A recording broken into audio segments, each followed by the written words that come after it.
One of the shocking things that dishonest European historians and writers did is that in order to cover up the ancient Egyptians, they first tried to say that the Egyptians who built the pyramids were light-skinned people. Now, when you look at the dynasties, you see the Old Kingdom. This is 3000 BC. Then you see the Middle Kingdom.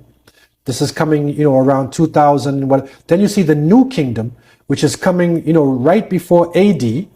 Right? And that is when the Romans came in and when the Greeks came in. And so when the Romans came in, you find that they imitated the Egyptians. And so Cleopatra was a title. There was a number of Cleopatras. Right. And they were actually people of European descent.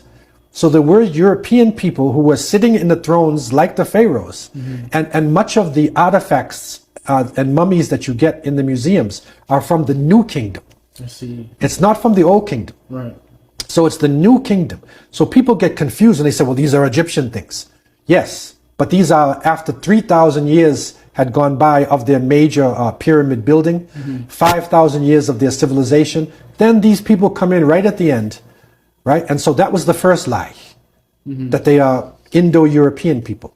The second lie, which is even greater than that, is that they said, we cannot attribute this civilization to black African people, so we will say it was aliens who flew down on Earth, Better alien built the pyramids, right, and then flew back in space. And so now you have children watching Stargate and other programs thinking, no, this pyramid couldn't be black people. Wow. How can they build something like that? That's how much history they have. Right. It's an alien who came down, subjugated the people, built the pyramid, and then flew back out in space. Yeah, that makes more sense than black people. That makes more sense. Yeah. But the hardcore evidence, and that's where our young people need to study history. Don't get caught up with the story of the aliens or the story of the mutant creatures.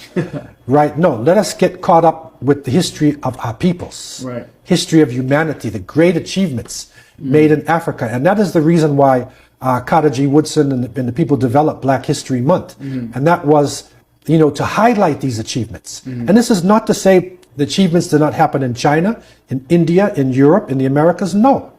But let's take, a hidden part of history.